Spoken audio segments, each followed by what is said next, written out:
Assalamualaikum. Hai, halo semuanya. Hari ini kita akan belajar mengenai kegiatan ekonomi. Apakah semuanya sudah siap? Jika sudah siap, yuk kita belajar bersama-sama. Anak-anak, dalam kehidupan sehari-hari, kita tidak terlepas dari kegiatan ekonomi. Namun, tahukah kalian apa yang dimaksud dengan kegiatan ekonomi? Ya, hebat! Kegiatan ekonomi adalah kegiatan yang dilakukan untuk memenuhi kebutuhan hidup. Adapun tujuan kegiatan ekonomi adalah sebagai sarana pemenuhan kebutuhan dan menghasilkan keuntungan bagi manusia. Manusia mengenal kegiatan ekonomi sebagai kegiatan produksi, distribusi, dan konsumsi. Kita bahas satu persatu ya. Yang pertama, kegiatan produksi. Kegiatan produksi adalah kegiatan yang menghasilkan dan menambah nilai guna dari barang ataupun jasa. Produksi dapat diartikan juga sebagai kegiatan mengolah bahan mentah menjadi bahan setengah jadi atau bahan jadi. Bahan mentah adalah bahan yang berasal dari alam dan harus diolah terlebih dahulu untuk pemenuhan kebutuhan. Contohnya ada kapas, beras, dan kayu gelondongan. Bahan setengah jadi adalah bahan yang sudah mengalami pengolahan namun perlu diolah lebih lanjut agar dapat digunakan.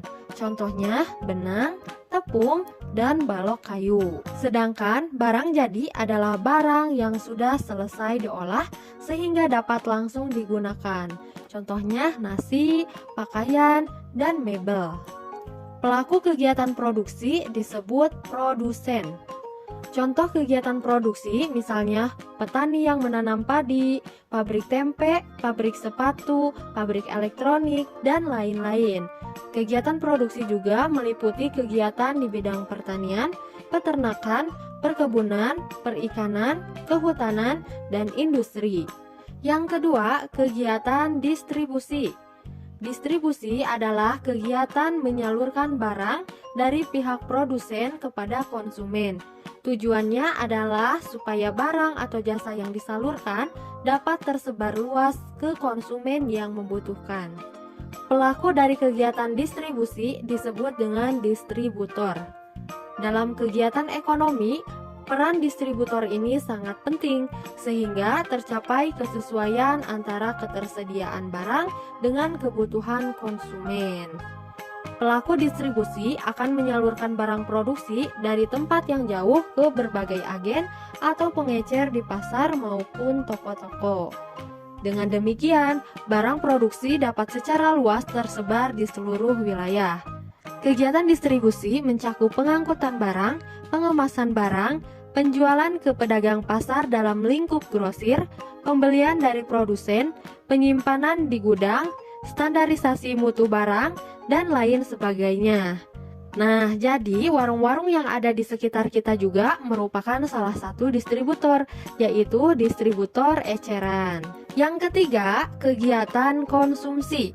Konsumsi adalah kegiatan menghabiskan atau mengurangi nilai guna barang untuk pemenuhan kebutuhan. Pelaku kegiatan konsumsi dinamakan konsumen. Nah, jadi ketika kita menikmati semua barang dan jasa, itu artinya kita merupakan pelaku kegiatan ekonomi yang disebut konsumen. Nah, dalam melakukan konsumsi, kita harus bersikap hemat. Artinya, sebelum kita melakukan kegiatan konsumsi, sebaiknya kita mempertimbangkan kebutuhan atau manfaatnya. Jika kebutuhan tersebut tidak mendesak atau tidak ada manfaatnya, sebaiknya kita menunda atau tidak melakukan kegiatan konsumsi tersebut. Contohnya, di rumah kita mempunyai banyak sepatu. Saat kita pergi ke pasar bersama ibu, kita melihat sepatu model terbaru. Kita menyukai sepatu tersebut. Namun, kita tidak perlu membeli karena membeli sepatu pada saat itu bukanlah sebuah kebutuhan yang mendesak. Begitu anak-anak. Contoh kegiatan konsumsi lainnya yaitu penggunaan listrik, pemenuhan kebutuhan makanan dan pakaian, dan lain sebagainya. Nah, anak-anak, tadi kita telah mempelajari alur dari kegiatan ekonomi. Anak-anak, perlu kita ketahui bahwa setiap daerah tempat tinggal memiliki lingkungan dan sumber daya yang berbeda-beda. Hal itu dapat mempengaruhi mata pencaharian atau jenis pekerjaan yang dilakukan oleh penduduk yang tinggal di daerah tersebut. Nah, jadi karena lingkungan setiap daerah berbeda-beda, maka mata pencaharian pun berbeda-beda. Coba sekarang amati diagram berikut. Lingkungan adalah segala sesuatu yang ada di sekitar kita. Dapat dibedakan menjadi dua, yaitu lingkungan fisik atau keadaan fisik dan keadaan sosial. Keadaan fisik terdiri dari iklim, topografi, sumber daya alam. Sedangkan keadaan sosial terdiri dari keadaan penduduk, kegiatan ekonomi, dan budaya. Mata pencaharian adalah salah satu kegiatan dasar dalam kehidupan sehari-hari guna mendapatkan penghasilan. Mata pencaharian penduduk berdasarkan keadaan fisik lingkungan dapat dibedakan sebagai berikut, yaitu daerah dataran tinggi, dataran rendah, pegunungan, dan sekitar pantai. Kita bahas satu persatu ya. Yang pertama, penduduk daerah dataran tinggi. Daerah dataran tinggi biasanya memiliki tanah yang subur dan cocok untuk jenis tanaman tertentu. Di dataran tinggi banyak masyarakat yang bermata pencaharian sebagai petani. Biasanya petani menanam sayur, buah-buahan, dan tumbuhan lainnya. Kemudian, penduduk dataran tinggi bermata pencaharian sebagai pekebun yang bekerja di perkebunan teh, kopi, kina, cengkeh, atau bunga hias.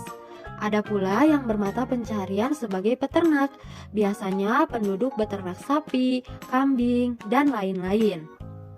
Dataran tinggi pun memiliki udara yang sejuk, sehingga banyak wisatawan yang berkunjung ke daerah dataran tinggi, sehingga dapat dimanfaatkan oleh penduduk untuk membuka layanan pariwisata, menyewakan tempat penginapan, menyewakan alat transportasi, berjualan souvenir, kuliner, dan masih banyak lagi. Yang kedua, penduduk daerah dataran rendah. Dataran rendah sangat cocok untuk kegiatan pertanian, sehingga banyak penduduk yang bermata pencaharian sebagai petani. Adapun tanaman yang ditanamnya biasanya padi, jagung, dan palawija lainnya. Kemudian banyak yang bekerja sebagai peternak, contohnya ternak itik, bebek, ayam, dan lain-lain.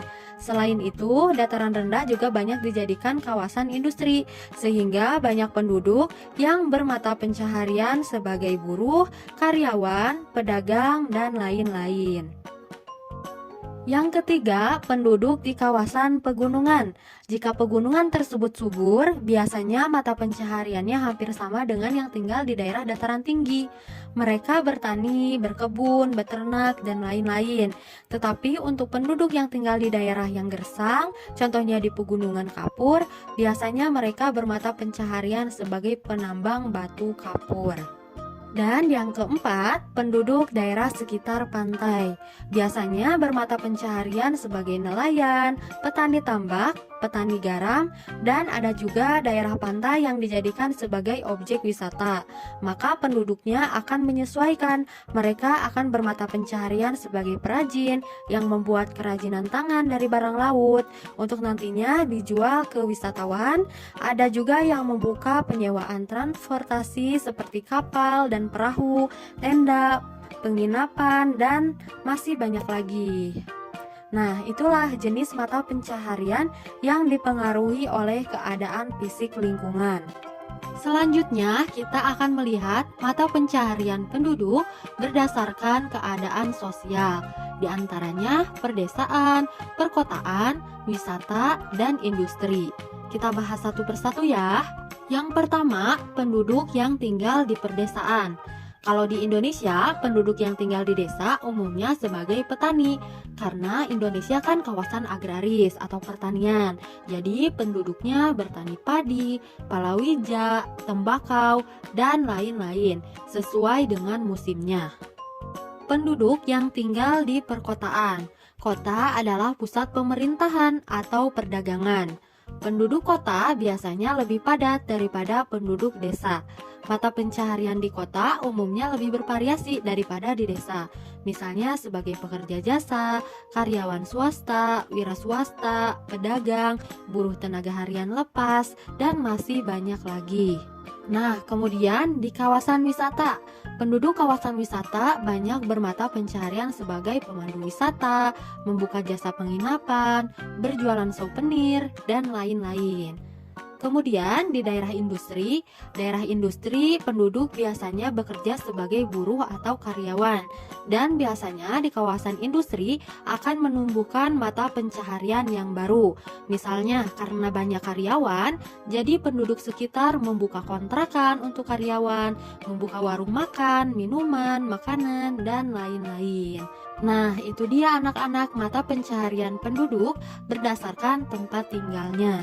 Semoga anak-anak bisa memahami pembelajaran kali ini ya. Sampai jumpa di pembelajaran selanjutnya. Wassalamualaikum.